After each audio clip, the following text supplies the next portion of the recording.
Well, Eric, last week was a lost week for the Louisville basketball program, losing at home to NC State and on the road to Pittsburgh. They're home this week for 2 games, starting with Boston College Wednesday night.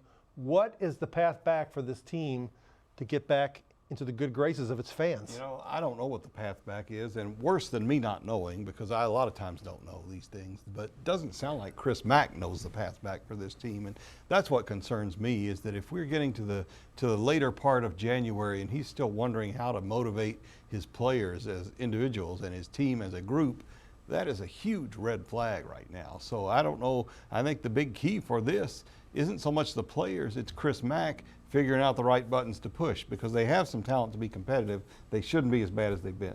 You're right, and they showed that in the Bahamas when they beat Maryland and Mississippi State. Those aren't great teams. They probably aren't even NCAA tournament teams, but they're better teams than some of the ones they've been losing to.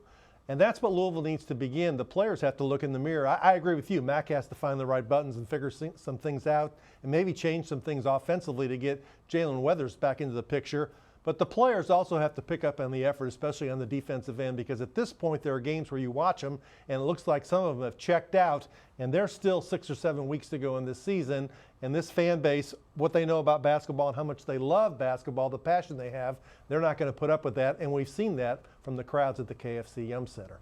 We'll keep covering the cards this week on WDRB and WDRB.com. Just click on sports.